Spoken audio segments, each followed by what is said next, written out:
Hey fam, I'm back with another video, and this video will be evidence video number 7. And let's start. I hope you're doing great and well.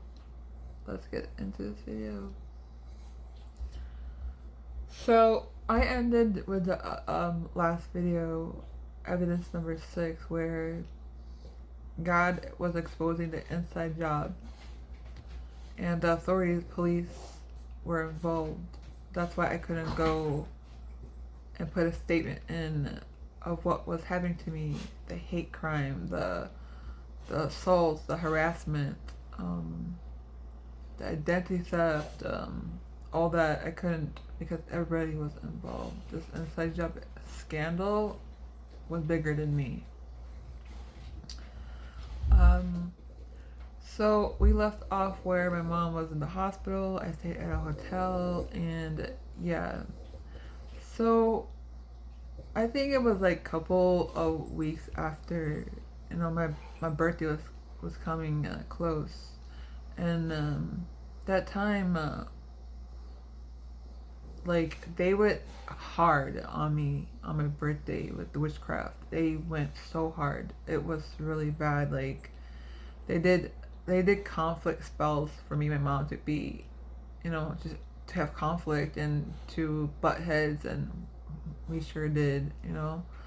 I end up just being by myself on my birthday. But later on, but earlier that birthday of mine, my mom wanted to take me out for breakfast. It was a nice breakfast for me and her. When we went to this breakfast place, I didn't think nothing of it. Um, so we sat down in a booth, and it was the owner. My mom asked him if he was the owner, and he was the owner, of the breakfast place. It was beautiful. Also, he was setting this table right across from us, like it's right there, where we're in the booth and right there. He was just setting up this huge table, long table, and setting up for a huge group. I didn't think nothing of it. What comes marching in? It was a whole gang of cops.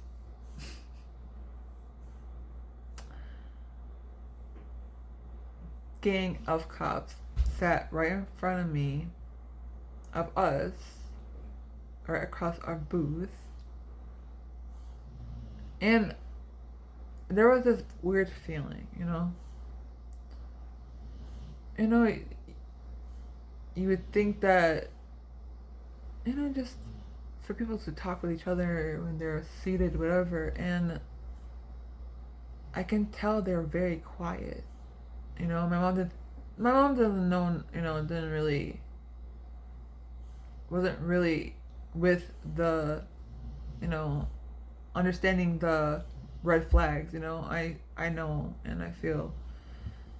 I felt they were listening in to our conversation and just being very quiet and looking at each other. It was very strange.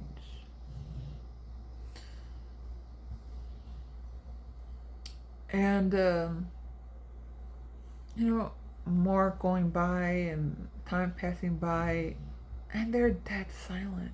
Nothing. It was set up to intimidate me, for them to sit right next to me and just to look in and to hear, and because I was set up, set up to be human trafficked and used and abused for this, for this occult. And a lot of cops are in occults. I have so many judges and lawyers. There's a lot of people in the cults. So that was early of the day of of my birthday, and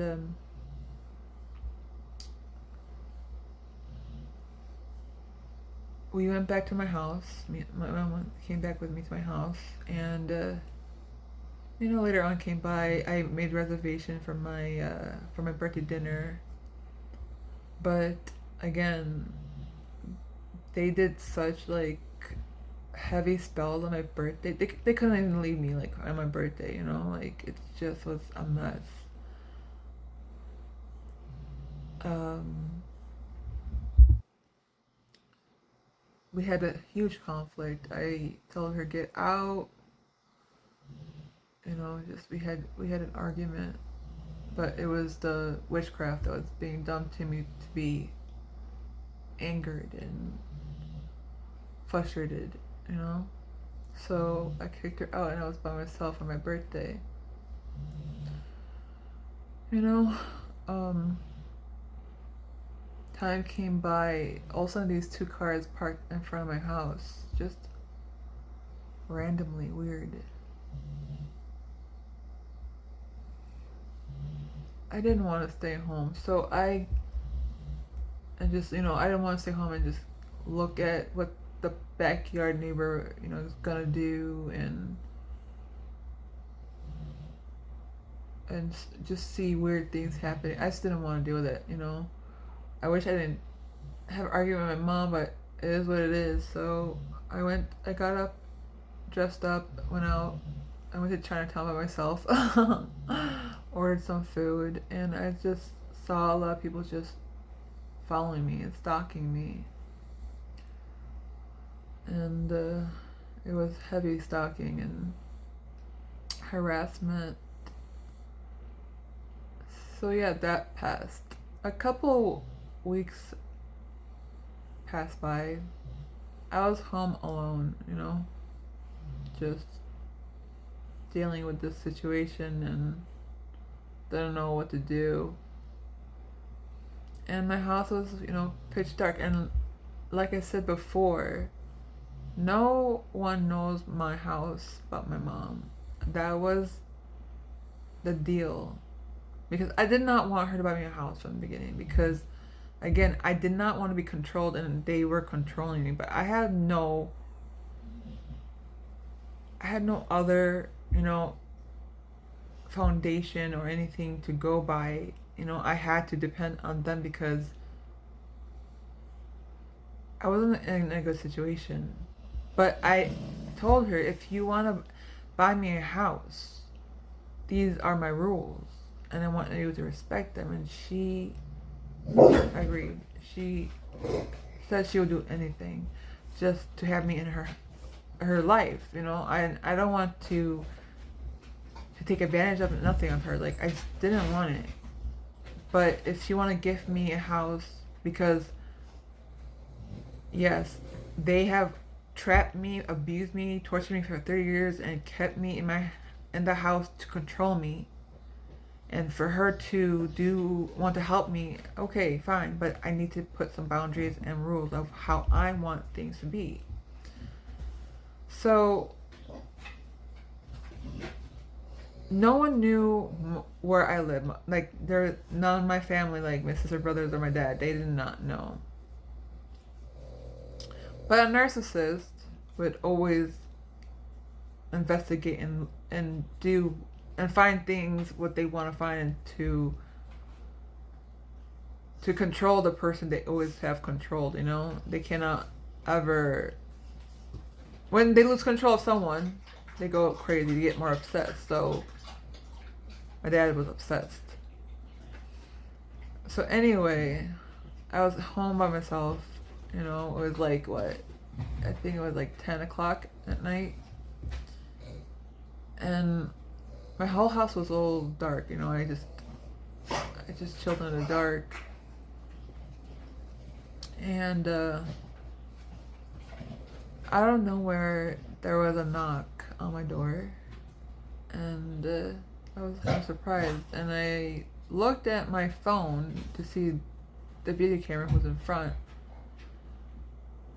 And it was my dad. My dad stalked me, found me. And you see, this is the thing too. My mom's always with me sometimes at my house, a lot. She's with me a lot.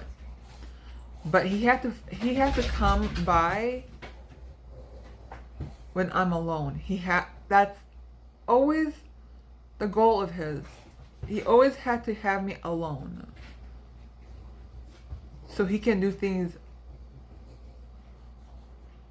that no one knows what he's doing to me, you know?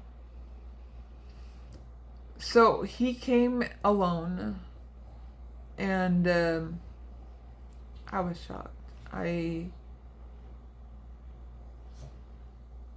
was so tired. I didn't even like want to think about it, you know? But again, I easily could not answer it or whatever, but it was a disrespect and a boundary that was disrespected because, first of all, if you wanted to come to my house, call. But a narcissist won't do that. They had to break all boundaries. Second, you could have told my mom what you wanted to do, your wife. But he did not want. He had to do things the way he wants it. He's very controlling.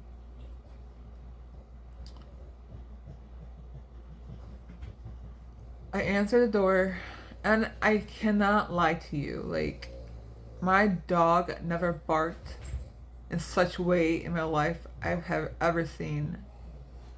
My dog sensed evil. I never saw him react the way he did when my dad was at the door and I opened the door for him. I never.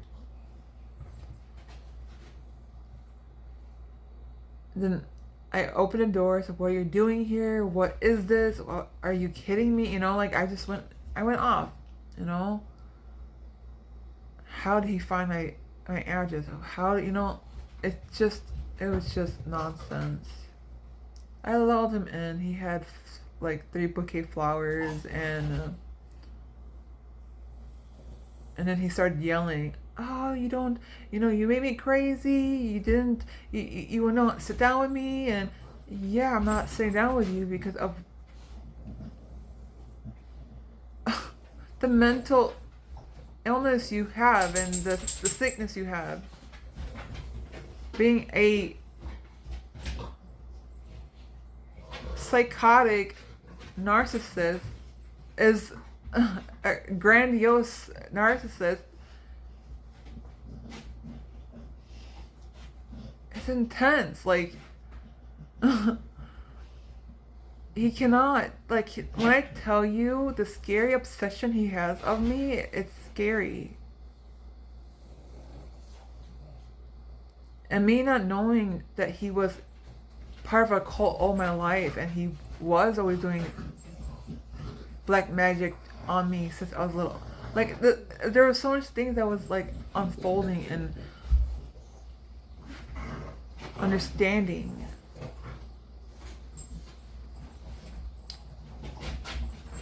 So he was yelling and saying, I miss you, I love you, and what I did, I called my mom, you know? But he loved that I called my mom, because so he can mentally abuse her too, because what he has done to my mom, the abusement, and what we've seen as a child, this guy should be in jail a long time ago. Mako.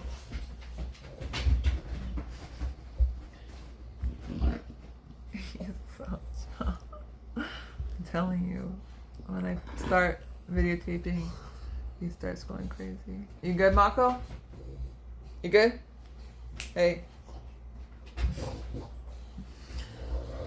So he just, then, we were just yelling. I told him, I called my mom right in front of him, and I told her, like, Dad's here, and how does he know, and hold this, and then she started, and she went, "What? Are you kidding me?" And he loved that. I saw the smile on his face, that he got a reaction, and he wanted that kind of reaction, and So my mom's like, you know what, listen, just talk to him, whatever. I'm like, Mom, this is crossing my boundary. This is not what I want. I told you I did not want this. And she said, just talk to him. He's going crazy. Um, so after like the yelling and stuff, he sat down and I'm telling you also, I still knew that he was paying the neighbors in the back, and he was, plotting on me. Um, so after we sat down, he's like, oh, our family needs you, you need to come back, and yada, all that stuff, trying to get me back again, he just obsessed. When I tell you this, my family is so obsessed with me, it's sick. It's just not normal. And when a father comes to your house and congratulate you for your new house, what he says is weird. Like he's like, he told me when we were sitting down, oh, I haven't touched your room. Your room is waiting for you. Coming to someone who has a home, saying that your room that they had me in is still waiting for you, and I haven't touched it. It's still the same.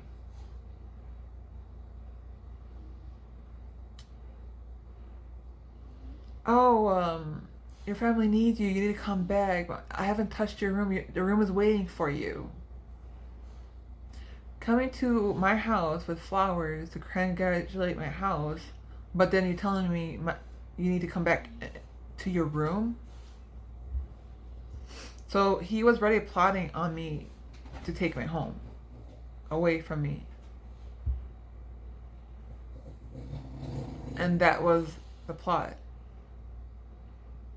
But since he couldn't control me the way he used to control me, he sacrificed me and sold me to an occult to human traffic me. And then he says, when I call you, you answer. When I call, you answer. It was just darkness. It was just disgust for a father to say, your room is ready for you. I haven't touched it. Come back. Just to control me again. And then he started saying, why don't you buy some furniture for the house, you still need some furniture. There's, empty spaces. I'm like, oh, don't worry about it. I'm gonna sell the house. He went ballistic.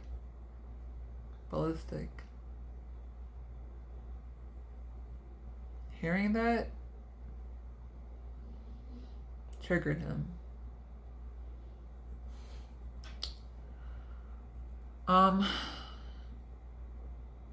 Then he's like, be a good girl. Answer my calls when I call you. And then he went to his car, said, I got you groceries. I'm like, I don't want no groceries. He's like, be a good girl, I'm gonna get you the groceries. So he got the groceries in. And then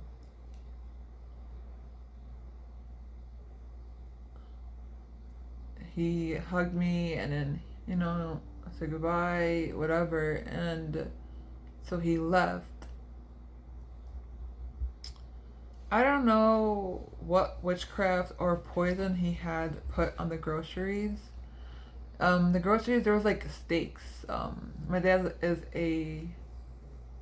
he owns a butcher shop in the meat industry, and he brought steaks over. I didn't think anything of it, but I always had this, intuition where, I could be poisoned or something, And in that time, I didn't really eat meat. You know, God was telling me that was like the beginning of like God telling me how to eat, and I was so like committed in just eating vegan, but I was still vegetarian because I was, still transitioning. It's hard to go vegan at the time, so I didn't eat the meat. And then especially I have two dogs. I'm like, hey, whatever, let me give it to my dogs then. I gave my dogs the steaks. All of a sudden they started gagging, or I don't know, they started not looking well. All of a sudden they started throwing up.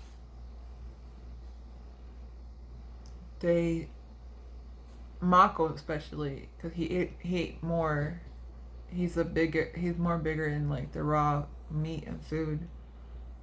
And I don't know if it was blood that he coughed or just part of the meat, but he got sick. Like, it was really bad. So he either put poison on the steaks or he put some witchcraft on it. God knows. I don't know exactly, but it was played with, like there was some setup right there.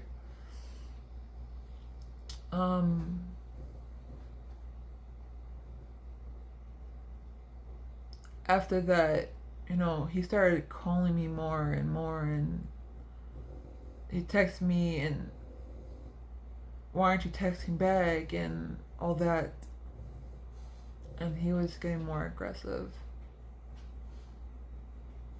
And that's where me and my mom relationship started to get, more agitated, more intense, and more just, I was losing trust with her because she didn't understand my boundary when my dad crossed the line of coming to my house without her, at least without her, at least be with her if he came. But for him to be alone, to have me alone,